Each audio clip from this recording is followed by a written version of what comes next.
Oi, bom dia, boa tarde e boa noite para todos os alunos dos segundos anos. Hoje então nesta aula, a gente vai estudar o tema número 3 do capítulo 2. Eu vou dividir isso em duas partes. Tá? Então a primeira parte a gente vai aprender a calcular a variação da entalpia de uma reação a partir das entalpias de formação.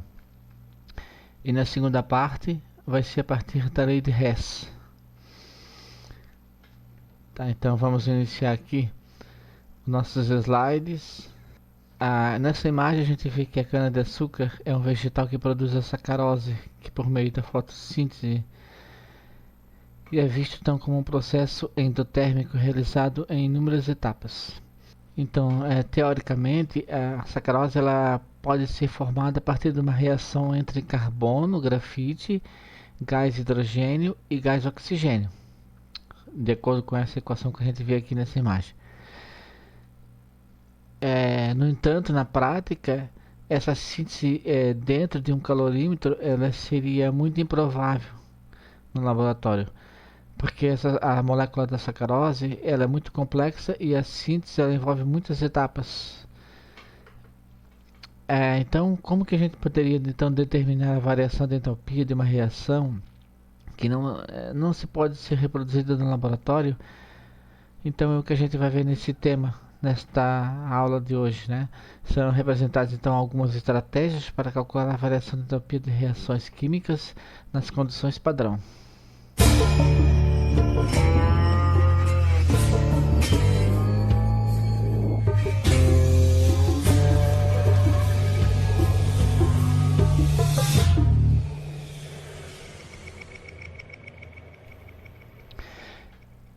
Então, o cálculo da variação da entalpia a partir das entalpias de formação. Eu vou mostrar para vocês então um videozinho do funcionamento de um motor a 4 tempos. Tá, enquanto eu vou narrar esse slide aqui. Então, os motores a combustão interna do tipo 4 tempos, na versão flex, eles podem ser abastecidos com gasolina, com etanol ou uma mistura desses dois combustíveis em qualquer proporção. O seu funcionamento ocorre então em 4 etapas. A primeira etapa é a demissão, a segunda etapa seria a compressão, a terceira seria a expansão e a quarta etapa seria a descarga. Então, na admissão, a mistura de vapor de combustível e de ar ela é adicionada no interior do cilindro. Na compreensão, com as válvulas de admissão e descargas fechadas, a mistura é comprimida pelo pistão. A vela então produz uma faísca que dá o início à combustão, causando então a expansão gasosa que empurra o pistão para baixo.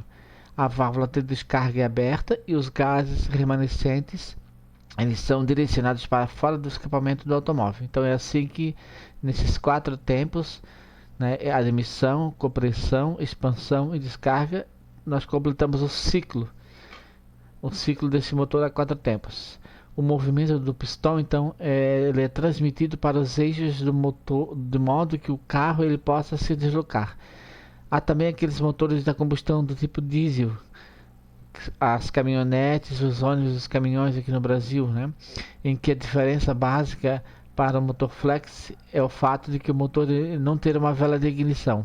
A combustão ela é iniciada espontaneamente com a compressão da mistura formada pelo ar e pelo vapor de combustível. Nos carros antigos, a mistura de ar e combustível era realizada por um dispositivo chamado carburador. Então era possível regulá-lo mecanicamente a fim de conseguir a proporção adequada de ar e de combustível.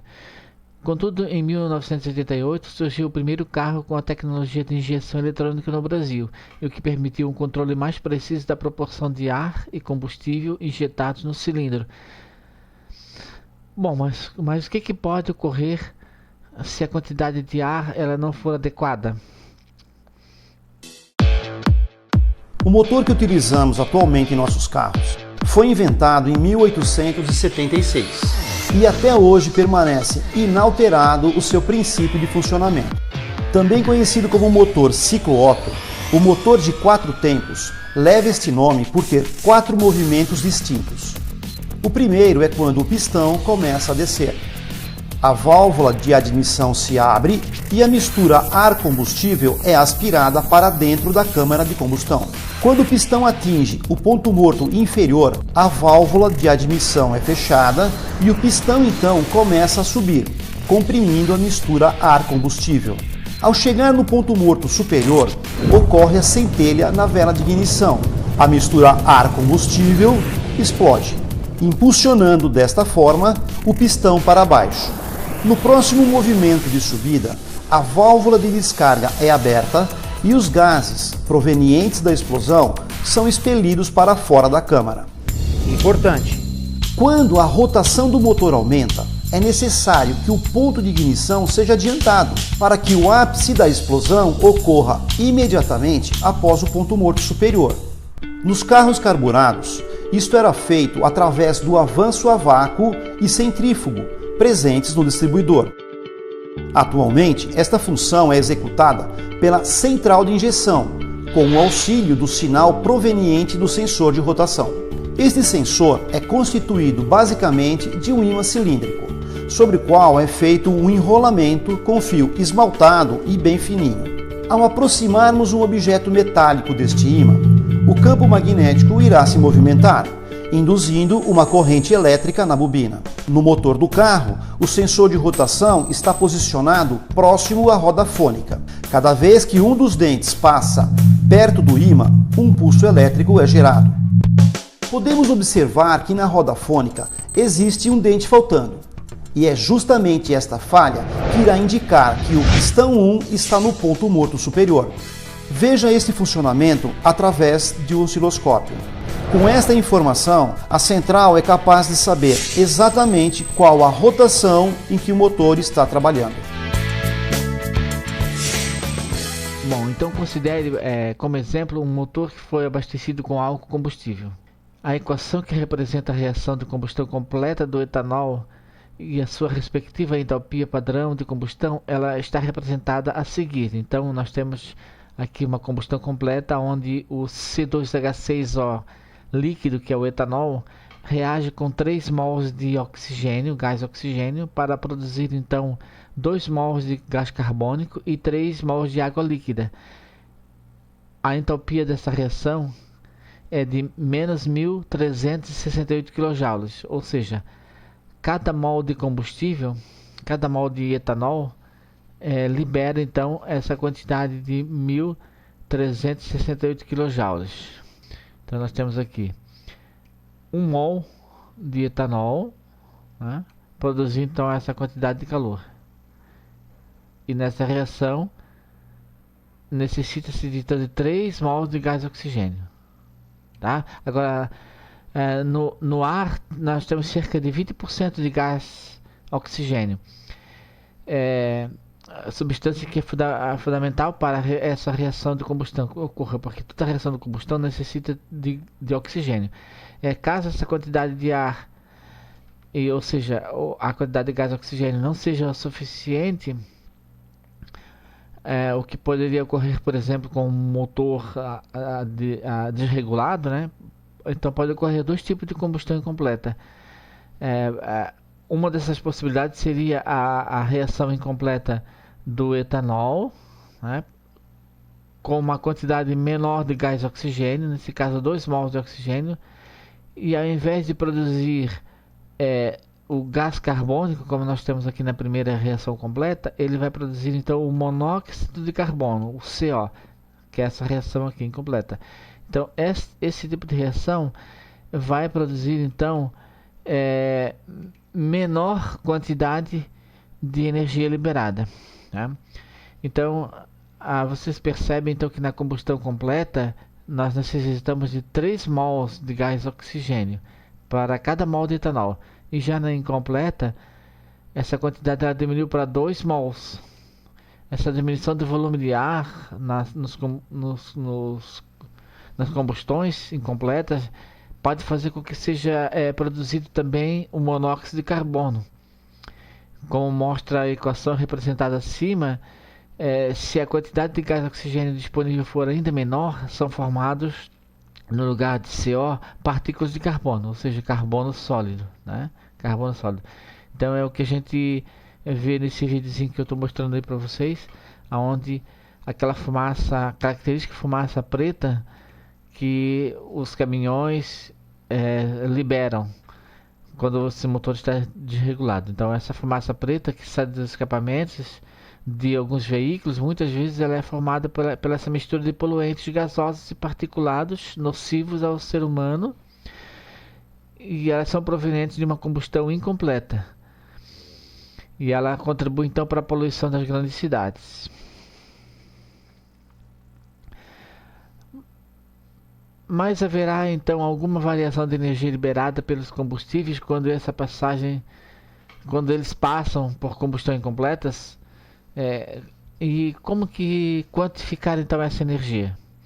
Essa quantificação ela é feita com essa quantificação feita com calorímetro pode ser então inviável.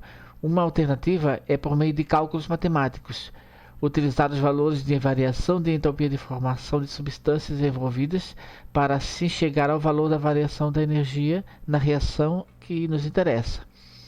A entropia é uma função de estado, ou seja, o seu valor depende apenas dos estados inicial e final. Não depende do caminho percorrido. Então isso é o que a gente chama de função de estado. Por exemplo, a energia potencial é uma função de estado. Então a entropia também é uma função de estado. Ela não tendo seu valor alterado de forma como a reação é conduzida por quantas etapas forem necessárias para conduzi-las. Então, independente do número de etapas que a reação ocorre, o que vai realmente nos quantificar essa quantidade de energia é apenas a etapa inicial e final. Portanto, para calcular uma variação de entropia, basta determinar a diferença entre o somatório da variação da entropia de formação dos produtos, simbolizado aqui por ΔH de formação dos produtos, e o somatório da variação da entropia formada pelos reagentes, que nós estamos aqui então representando pelo somatório do ΔH de formação dos reagentes. Ok? Então, esse símbolo aqui é chamado de somatório, tá? E o delta significa variação. Então, somatório, somar todas as variações de entropia de F, que é de formação dos meus reagentes e também dos meus produtos. E a diferença, matematicamente, né, a diferença entre esses dois valores, entre os produtos, né, e os reagentes, a diferença entre os dois vai ser a minha variação de entropia ΔH.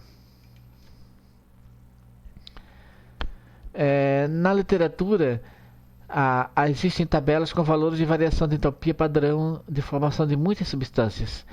Então, com base nessas informações, é possível então fazer a previsão útil de variações de entropia de qualquer reação envolvendo essas substâncias nas condições padrões. Então, nós podemos então pesquisar em tabelas na literatura e sem necessidade de fazer essas reações experimentalmente no laboratório, fazer esses cálculos matemáticos e fazer uma previsão desses valores. Considere, por exemplo, a variação de entropia padrão de formação da tabela a seguir. Aqui nós temos uma tabela onde temos a variação da entropia padrão de formação de algumas substâncias envolvidas nas combustões incompletas do etanol. Então esse ΔH de formação que a gente viu no tema anterior, para o etanol é de menos 277, para o monóxido é de menos 110 e para a água é de menos 185. Então a entropia padrão de formação do gás oxigênio, ela é por definição igual a zero, já que se trata de uma substância simples na forma alotrópica mais estável, como a gente viu no tema anterior. Então, a partir então desses valores, a gente então pode fazer o cálculo. Então, a combustão incompleta, escrevendo a equação, né? A combustão incompleta do C2H6O mais 2 oxigênio. Aqui nós temos então formando o monóxido, né? O monóxido é a combustão incompleta e 3 mols de água. Então, aplicando matematicamente a nossa equação, o ΔH de padrão, nas condições padrões, vai ser igual ao somatório dos produtos menos o somatório dos reagentes. Olha, quem são os produtos? Os produtos é o gás carbônico e a água. E quem são os reagentes? É o etanol e o gás oxigênio.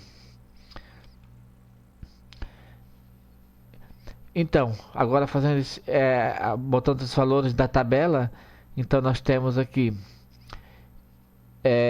os nossos produtos, né? Os nossos produtos seriam então esses valores aqui. Esses são os valores dos produtos, tá? Então, é multiplicado então o valor do CO2, que é o meu produto, multiplicado por 2, aqui multiplicado por 2, ó, tá? Duas vezes essa quantidade aqui. É mais, que é o somatório, né? Mais 3 mols de água. Então, 3 vezes a quantidade de água. E qual é a energia de formação da água? É de menos 285. Então, 3 vezes essa quantidade, né? Menos, esse menos aqui é esse menos aqui dessa equação, tá? Esse menos aqui. Menos o somatório dos reagentes. Quem são os meus reagentes? Os meus reagentes é o etanol e o oxigênio. Então, o etanol é menos 277 e o oxigênio, como nós vimos, ele é zero, por causa que é uma substância que se encontra no seu estado de agregação mais estável. Então, é menos 277 mais zero. Então, o zero a gente não precisa colocar ali, né? Então, continuando a nossa conta, fazendo essa multiplicação 2 vezes esse valor mais 3 vezes esse valor aqui. Então, nós vamos ter que 2 vezes o menos 110 dá menos 221. E 3 vezes menos 285 dá menos 857. E agora aqui, menos com menos, vamos ter mais 277. E ainda continuando, então, fazendo essa conta, menos 221 com menos 857 e mais 277, somando tudo isso, vamos ter então o meu ΔH de menos 800 kJ por mol. Então vocês observam que na combustão completa há uma redução do valor da variação de entalpia de aproximadamente 40% em relação ao valor obtido na combustão completa do etanol, que seria de menos 1.368 kJ. Então se eu fizer uma regra de 3, então eu vou ter que menos, né, vamos fazer a regrinha aqui, ó, menos 1.368, tá? Menos 1.368. Isso vale quanto? Vale 100%, né? Isso é 100%, tá? 100%. E menos 800, então, esse menos 800 aí vai valer X, tá? E fazendo essa regrinha de 3, nós vamos obter uma diferença de 40%. Então observa-se então que em outras combustões a redução são semelhantes à variação de entalpia com a diminuição do gás oxigênio. Por isso que além da redução da poluição ambiental, ter uma produção estequiométrica correta entre o combustível e o gás oxigênio é fundamental para um bom aproveitamento do potencial energético dos combustíveis. Então o que ele quer dizer com isso? Quer dizer o seguinte, que se eu tiver falta de oxigênio na reação, eu vou ter uma combustão incompleta e a quantidade de energia vai ser 40% menor. Então, além de aumentar a poluição do ambiente, liberando monóxido de carbono e materiais particulados, eu ainda vou estar desperdiçando esse combustível porque eu não vou produzir a energia suficiente. Então, de forma semelhante, o valor da variação da entalpia de reação de formação da sacarose, ela também pode ser determinada a partir de relação existente entre as variações de entalpia de uma reação e o somatório do ΔH de formação de reagentes e produtos das espécies envolvidas no processo. Então, já que é uma reação que seria difícil de ser feita em laboratório, a reação de combustão da sacarose,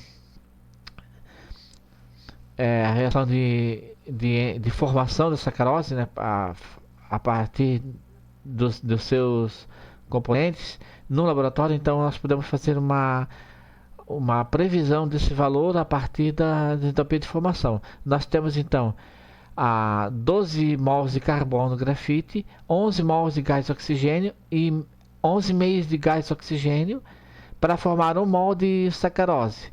Qual seria então o ΔH dessa reação de formação?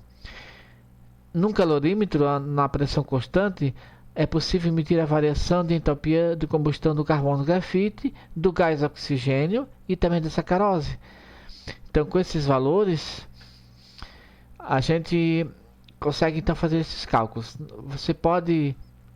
Como você pode notar, então, nas equações termoquímicas a seguir, a variação de entropia de combustão do carbono grafite, ela é numericamente igual à variação de entropia de formação do gás carbônico, assim como a variação de entropia de combustão do gás hidrogênio é numericamente igual à variação de entropia de formação da água. Por quê? Porque, por exemplo, a formação do gás carbônico é a reação de formação do carbono grafite no seu estado mais estável, como a gente viu no tema anterior, e também do gás oxigênio no seu estado alotrópico mais estável. E essa também é a reação de combustão, porque toda combustão é uma reação entre o combustível, que nesse caso é o carbono, e o gás oxigênio. A mesma coisa acontece com a reação de formação da água. A reação de formação da água é a reação que eu tenho, então, o hidrogênio na sua forma mais estável e o oxigênio também na sua forma mais estável. E essa também é a reação de combustão, porque a reação de combustão é a reação do meu combustível, que nesse caso é o gás hidrogênio, né, com o oxigênio, formando então água. E a reação de formação, no caso de combustão da sacarose, seria a reação do meu combustível com oxigênio suficiente para formar então gás, oxigênio e água, uma combustão completa, tá? Então esses valores nós temos todos eles aqui nessa tabela. Então os valores aqui, né? Então aqui nós temos a reação de combustão da sacarose, tá? Reação de combustão. E o que nós queremos é a reação de formação da sacarose, ok? Então, partindo então da equação de combustão da sacarose, e considerando a entropia padrão de formação do gás oxigênio igual a zero, então nós vamos ter então a seguinte conta. Então, fazendo aquela mesma fórmula, então o ΔH seria o somatório dos produtos menos o somatório dos reagentes. Então aqui nós temos o ΔH, esse ΔH aqui de formação, voltando aqui atrás, né? O ΔH de formação aqui, ó. Esse ΔH de formação é menos 5.645, né? Então, menos 1.645 kJ, esse é o ΔH de formação da sacarose. Tá ok? Então isso aqui nós já temos. É igual a somatório dos produtos menos os reagentes. E o que são os produtos? Os produtos seriam o CO2 e a água, menos os reagentes, que seria o ΔH de formação da sacarose e mais o oxigênio, que no caso é zero, né? Lembre-se que o oxigênio aqui é zero, tá certo?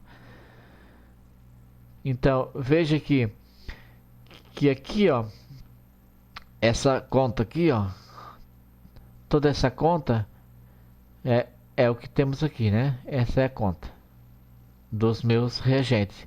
E o meu produto, como o oxigênio é zero, resta apenas o ΔH de formação da sacarose, que eu estou querendo saber qual é, o valor que eu estou procurando. Então, passando esse termo para o outro lado da equação, né, invertendo a equação aqui, nós vamos então isolando, né, nesse caso o ΔH de formação da sacarose, que é o valor que eu estou procurando. Eu vou então ter esse menos 5.645 e mais 7.874, que é o resultado dessa conta aqui, ó. Essa conta, né, vai dar esse valor. Menos 4.000 com menos 3.000 vai dar 7.000. Mas por que positivo então? Porque nós temos aqui, ó, esse valor aqui, ele nós então multiplicamos toda essa equação por menos 1, tá certo? Multiplicamos tudo por menos 1. Então nós vamos ter então aqui esse ΔH, quando ele passa para o lado de cá, esse sinal negativo vira positivo, e quando nós multiplicamos por menos 1 fica negativo. Esses valores dois aqui, esses dois valores saem negativo, quando multiplicamos por menos 1 fica positivo, e esse valor aqui, ó, quando ele passou para o lado de cá, ele ficou positivo, mas como eu multipliquei por menos 1 ficou negativo, tá? Então essa é a continha. Então agora resolvendo essa continha, trocando os sinais aí, agora multiplicando novamente por menos 1, para tirar esse sinal negativo daqui, ó. Então ficou positivo aqui, ó, esse ΔH de formação ficou positivo. E aí então esse sinal aqui ficou positivo e esse aqui ficou negativo, né? Então mais 5.000 com menos 7.000, nós vamos então obter o valor de menos 2.229 kJ por mol de sacarose. Então é claro que eventuais diferenças entre esse valor calculado e aquele presente em outras fontes de literatura, eles devem ser explicados devido aos arredondamentos que foram realizados nas entalpias experimentais de formação de combustão do carbono grafite, do gás hidrogênio e também da sacarose. Então, na parte 2 a gente então vai continuar estudando uma outra forma de fazer chegar a esses mesmos valores, né? Utilizando então a lei de Hess. Nos encontramos então na próxima aula. Tchau!